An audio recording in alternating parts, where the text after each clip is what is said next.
Nothing inside this video was cool. It's nothing to glamorize. It's nothing to promote. However, these are the realities, man. This ain't no joke. This is nothing made up. These are real women who have caught themselves in this insanity. So please hit that like button. Please hit that subscribe button on your way, because we're not going to go waste any time whatsoever. Let's dive right into it. And here we go, ladies and gentlemen. I hope you enjoy this one. Oh, yes. And, just a quick little interesting fact before we even dive into this. Apparently it's been documented that Mexican Mafia heavyweight boxer and Güero Shy, both of them out of Artesia, apparently it's been documented that they actually had a conversation of having the idea of women becoming made members and them being carnalas, having the same authority as a Mexican Mafia member. Yes, ladies and gentlemen, that has actually been documented. And that'd be crazy to think. That'd be crazy to think of a woman straight up being a made member. All right, ladies and gentlemen, we're going to go ahead and start with the very first one. That is a very interesting case. In fact, it is a disturbing case. It is twisted to see how cold a woman can become. So authorities would conduct Operation La Mano Negra, where 30 people would be detained out there in the San Diego area. One of the people that was caught up in this indictment apparently was a correctional officer. Now, what makes things very, very interesting is that this correctional officer apparently had a romantic relationship with the individual by the name of Cheeks. He was a made Mexican Mafia member.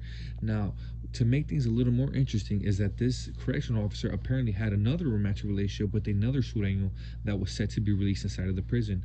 I do not know what the sureño did to upset this correctional officer, but apparently it was so severe that she wanted him killed. So she told her Mexican Mafia boyfriend to whack him. He was going to do exactly that, but before he was going to kill him, authorities managed to quell and stop the situation. Yes, ladies and gentlemen, it is very twisted, but to make things even more disturbing is that she was texting him that day that he was set to kill him to say, let's meet up and have drinks after. Can you imagine that? She wanted to have drinks after he killed him.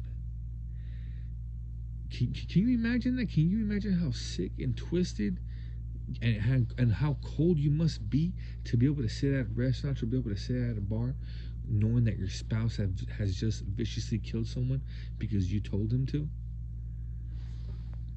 And these are the types of people that live amongst us every day, man. How does a woman become so cold and so callous? And she was a correctional officer. Ladies and gentlemen, diving to number 2 on the list, we have a lady by the name of Janie Garcia, who is the wife of Mexican Mafia heavyweight 18th Street gang leader Puppet. Now, this lady, who also goes by the name of La Patrona, the Black Widow, the Lady Boss. Now, apparently this lady is so wicked that she had someone killed for making a payment to her of $10,000 in $1 bills. Yes, ladies and gentlemen, she had someone killed for making a payment to her in $1 bills. Is a woman by the name of Laura Hernandez, who apparently was working directly under Mexican Mafia heavyweight Lalo. An interesting thing about Lalo was apparently it's been documented that he was able to generate over $350,000 in the county system alone. Can you imagine that? Those are astronomical numbers. That just puts into perspective of the amount of money these mafias can generate. Now, apparently this woman Laura was working directly under him, passing orders, hard candy, getting people hit, and eventually she was caught up in an indictment. She was eventually charged with a conspiracy to commit murder, and she was sentenced to 7 years. Yes, ladies and gentlemen, whoever is involved in this lifestyle seems to go down. Another interesting case of a woman who found herself heavily entrenched in Mexican Mafia politics. We have the wife of Chaka Patel. This case is a very interesting one, but yet disturbing, just due to the horrific nature that's behind this case. Now, apparently, this woman, the wife of Chaka Patel, was operating and selling drugs in the territory of Cisco. Now, Cisco told her to stop operating in his territory. She refused. Now, what Cisco did next was have her brother kidnapped. And what they did to him is so disgusting, and I can't believe they took it that far, because what they did is they used a broom, and I can't even say it because YouTube won't even allow me to say it, but they put it somewhere they're not supposed to, and it's disgusting to think that they would take it that far. So apparently, they held him up for ransom. They got their $50,000, and what she did in return was have him shot. Yes, that's a unknown, unspoken about case, but that actually happened, and it's sick to even think about. But yes, that just goes to show a woman who was heavily involved in mafia politics, and she actually had a Mexican mafia member shot. Of course, her husband is a Mexican mafia member himself. Very disturbing case to see a daughter heavily involved in their father's politics, mafia politics, and having people killed and moving drugs. And that's exactly what it is that happened. You would come to think that a Mexican mafia heavyweight, a mobster who's heavily involved in crime, would want to deter their child from being involved in that lifestyle. However, Popeye Roman would do the opposite. We would know who Popeye Roman is. Popeye Roman was recently killed out there in Kern Valley State Prison by another Mexican mafia member by the name of Spy out of Lenox. Now, apparently, when authorities would make their raids, they would confiscate over $90,000 in cash, multiple businesses under her name, multiple houses, and they would also seize over $40,000 that was in Popeye's prison account. That just puts into perspective of how much money these people are generating. Why the hell would someone who's incarcerated need $40,000 in their bank? How do you amass that much money? Even people out here in society barely even have a dollar to their name. You know what I'm saying? Let's just be honest, ladies and gentlemen. How many people out here in public have even $5,000 in the bank?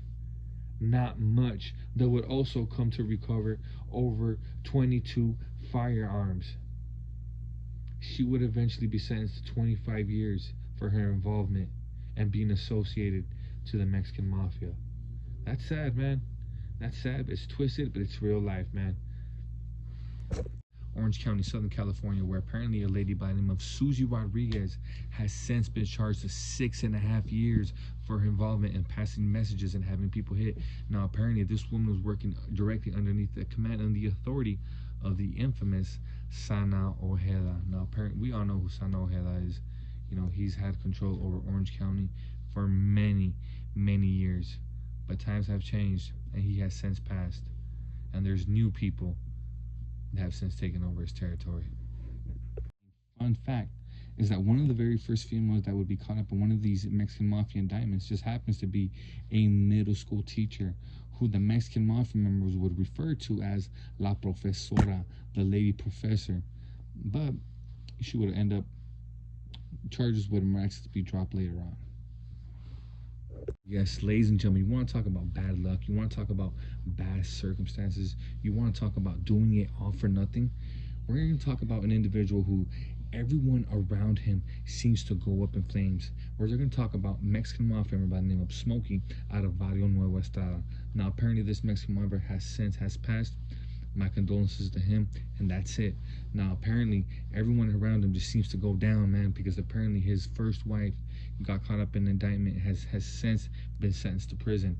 Now, apparently, there's another woman who wanted to climb up the ranks and fill in that gap, you know, and climb the ranks, you know, make a name for herself.